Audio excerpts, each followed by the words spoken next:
வணக்கம், welcome to Rajesh vlogs. இன்றைக்கி நம்ம சேனலில் வந்து ஒரு ஸ்வீட் தாங்க செய்ய போகிறோம். நம்ம எல்லாருக்கும் பிடிச்ச ஸ்வீட், அது கூடவே நம்மளோட ஃபேவரட்டான கடவுளான விநாயகருக்கும் பிடிச்ச ஸ்வீட்னு சொல்லலாம். ஸோ இப்போ எல்லோரும் கெஸ் பண்ணியிருப்பீங்க நம்ம என்ன செய்ய போகிறோம் அப்படின்னு. நம்ம கொழுக்கட்டை தாங்க செய்ய போகிறோம். இதுக்கு பார்த்திங்க அப்படின்னா ஃபஸ்ட்டு வந்து அரிசி மாவு ஒரு கப் எடுத்துக்கலாம். அது கூடவே தேவையான உப்பு, அது கூடவே கொஞ்சமாக ஏலக்காய் தூள், அது கூடவே கொஞ்சமாக வந்து நம்ம தண்ணி கொஞ்சம் கொஞ்சமாக வெதுப்பான தண்ணி சேர்த்து, சூடான தண்ணி சேர்த்து வந்து நம்ம இந்த மாதிரி நல்லா மாவு பசைஞ்சு வச்சுக்கலாம். இப்போ வந்து இதுக்கு வந்து பூர்ணம் செய்ய போகிறோங்க. அது வந்து பார்த்திங்க அப்படின்னா நம்ம ஒரு 3 ஆப்ஷனில் வச்சு செய்யலாம். தேங்காய் கூட வச்சு செய்யலாம், அது கூடவே வந்து வேர்க்கடலை, அப்புறம் வந்து இந்த கடலைப்பருப்பு, இந்த மாதிரி 3 விஷயம் வச்சு செய்யலாம். நான் வந்து வேர்க்கடலை வச்சு தாங்க அன்றைக்கி பூர்ணம் செய்ய போகிறேன். அதுக்கு பார்த்திங்க அப்படின்னா ஒரு பாத்திரத்தில் வந்து நம்ம ஒரு வேர்க்கடலை வந்து ஒரு கப் சேர்த்துக்கலாம். இதெல்லாம் ரோஸ்ட் பண்ணிவிட்டு அதோட தோல்லாம் நீக்கிட்டு வெள்ளை சேர்த்து வந்து நம்ம வந்து அரைக்க போகிறோம். இது பார்த்திங்க அப்படின்னா நம்மளோட குழந்தைங்களுக்குலாம் நீங்கள் டைம் கிடைக்கும்போது நீங்கள் செஞ்சு கொடுத்தீங்க அப்படின்னா நம்ம நல்லாவும் இருக்கும், ஹெல்த்தியாகவும் இருக்கும். நான் வந்து கடையில் வந்து நிறைய அவுட் சைட் ஃபுட் வாங்கி சாப்பிட மாட்டேன். ஸோ அதனால் நானே சமைச்சு சாப்பிடுவேன். உங்களோட குழந்தைங்களுக்கு நீங்கள் ட்ரை பண்ணி கொடுக்கலாம். இப்போது வந்து வேர்க்கடலை நல்லா வந்து மீடியம் ஃப்ளேமில் வச்சு நல்லா ரோஸ்ட் பண்ணிக்கோங்க. பண்ணிவிட்டு நான் சொன்ன மாதிரி தாங்க நம்ம வந்து வெல்லமும் கொஞ்சமாக இடித்து வச்சுக்கலாம். அந்த வெல்லமும் நம்ம ரெடி பண்ணி வச்சுருந்த இந்த வந்து வேர்க்கடலையும் சேர்த்து வந்து நம்ம ஒரு மிக்ஸி ஜாரில் இப்போ வந்து போட்டு மிக்ஸ் பண்ணி ஒரு 3 to அந்த மாதிரி பல்ஸ் வச்சு நம்ம வந்து அதை எடுத்துகிட்டு போகிறோம். ஸோ நீங்கள் பார்த்தீங்க அப்படின்னா உங்களுக்கே தெரியும்.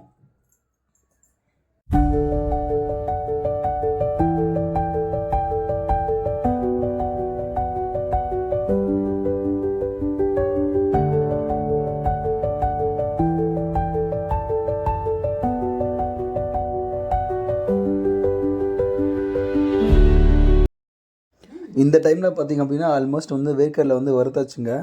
நம்ம இதில் வந்து அடுத்த ஸ்டேஜ் நம்ம ரெடி பண்ண போகிறோம். நம்ம இதை கொஞ்சம் நேரம் நம்ம வந்து ஒரு ட்ரையாக ஃபேன் காற்றுல அந்த மாதிரி வச்சோம் அப்படின்னா ஸ்டவ் ஆஃப் பண்ணிவிட்டு வந்து இது வந்து சூடானதுக்கப்புறம் ஆறுனதுக்கப்புறம் வந்து இந்த மாதிரி ஒரு சின்ன இதில் வந்து நம்ம சேர்த்துட்டு நம்ம அந்த மேலே இருக்கிற தூள்லாம் ஃபுல்லாக வந்து ரிமூவ் பண்ணிடலாம். பண்ணிவிட்டு நான் சொன்ன மாதிரி தாங்க இந்த வேர்க்கடலை கூட அந்த இடித்து வச்சு இந்த வெல்லமும் சேர்த்து வந்து இப்போது வந்து நம்ம மிக்ஸி ஜாரில் போட்டு ரெடி பண்ணிக்கலாம்.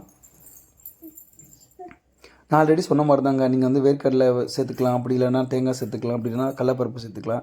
இந்த மாதிரி நம்ம எது இருந்தாலும் சேர்த்துக்கலாம். உங்கள் வீட்டில் இருக்கிறத வச்சு செஞ்சுக்கோங்க. அண்ட் வேர்க்கடலை இன்னும் ஹெல்தின்னு சொல்லலாம். ஸோ ப்ரோட்டீன் நிறைய இருக்குது. அண்டு நல்ல ஸ்நாக்ஸ் ட்ரை பண்ணி பாருங்கள். இந்த மாதிரி நீங்கள் வந்து அந்த பண்ணிட்டீங்க அப்படின்னா மேலே இருக்கிற தோல்லாம் ரிமூவ் ஆகிடும்.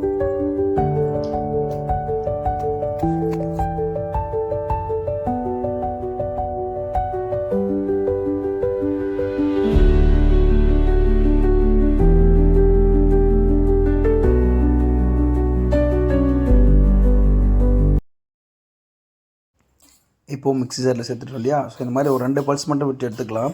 இப்போ நான் எடுத்து காமிக்கிறேன் பாருங்கள். அந்த மாதிரி நீங்கள் எடுத்துட்டிங்க அப்படின்னா நீங்கள் சாப்பிடும்போது நல்லா க்ரன்ச்சியாக இருக்கும். வெளியே பாருங்களேன், இந்த மாதிரி தான்.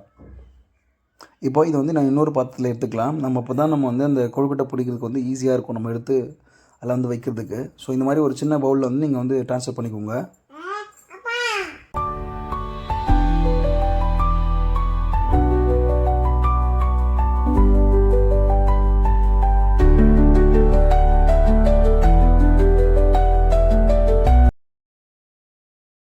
இந்த மாதிரி பொறுமையாக ரெடி பண்ணிக்கலாங்க.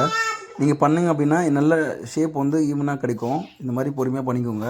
பண்ணதுக்கப்புறம் வந்து அதே மாதிரி தான் இருக்குது. நம்ம ஆல்ரெடி பண்ண மாதிரி நம்ம வந்து அதில் வந்து பூர்ணம் சேர்த்துக்கலாம். இந்த பூர்ணம் சேர்த்துட்டு வந்து இப்படி க்ளோஸ் பண்ணிக்கலாம்.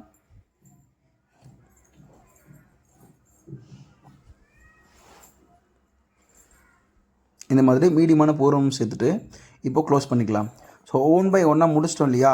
இப்போ வந்து நம்ம வந்து அதை வந்து ஸ்டீம் பண்ண போகிறோம். அதுக்கு பார்த்திங்க அப்படின்னா உங்கள்கிட்ட வீட்டில் ஸ்டீம் இருந்தால் பண்ணுங்கள். அப்படின்னா இட்லி பாத்திரத்தை கூட நம்ம ரெடி பண்ணிக்கலாம். இட்லி பாத்திரத்தில் வந்து நம்ம துணி போட்டுக்கு வேக வச்சுக்கலாம். அப்படி இல்லைன்னா இங்கே வந்து இட்லி பாத்திரத்தில் டேரெக்டாகவும் நம்ம வந்து வச்சுட்டு கொஞ்சம் நேரம் நம்ம மீடியம் ஃப்ளேம் வச்சு வேக வச்சிட்டோம் அப்படின்னா ரொம்ப சூப்பரான ஹெல்த்தியான கொழுக்கட்டை ரெடி ஆகிடுங்க. ட்ரை பண்ணி பாருங்கள். நாங்கள் எங்கள் ஃபேமிலியோட ஃப்ரீ டைம் அதை சமைச்சு ரொம்ப என்ஜாய் பண்ணி சாப்பிட்டோம். ஒரு மெமரபிளான டே. ஸோ அதை தான் உங்கள்கிட்டையும் நாங்கள் ஷேர் பண்ணுறோம். நீங்களும் ட்ரை பண்ணி பாருங்கள். உங்களுக்கு பிடிச்ச விஷயத்தை சமைச்சு நல்லா ஹெல்த்தியாக வீட்டில் சாப்பிடுங்க. இந்த மாதிரி சின்ன சின்ன விஷயம் வந்து நம்ம சமைக்கிறது இல்லாமல் நம்மளோட ஃபேமிலி கூட வந்து டைம் ஸ்பெண்ட் பண்ண நம்மளால் வாய்ப்பு கிடைக்கும்.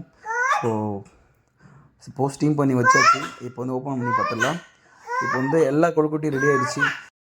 நல்ல சுட சுட அடுப்புலேருந்து இறக்கி உங்களோட ஃபேமிலி கூட என்ஜாய் பண்ணி சாப்பிட்டோங்க.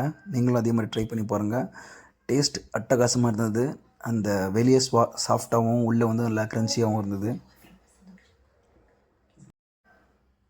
எங்களுக்கு ரொம்ப பிடிச்சிருந்தது. நீங்களும் ட்ரை பண்ணி பாருங்கள். அண்ட் முக்கியமாக நம்மளோட சேனலை சப்ஸ்கிரைப் பண்ணிக்கோங்க. அது கூடவே பெல் பட்டனையும் ஆல்ன்ற பட்டனையும் ப்ரெஸ் பண்ணிக்கோங்க. அப்போ தான் நாங்கள் போடுற வீடியோ எல்லாமே உங்களுக்கு வந்து ரீச் ஆகும். So like, share, subscribe and thank you so much. இது ஒரு சூப்பரான டைமில் மீட் பண்ணுறோம்.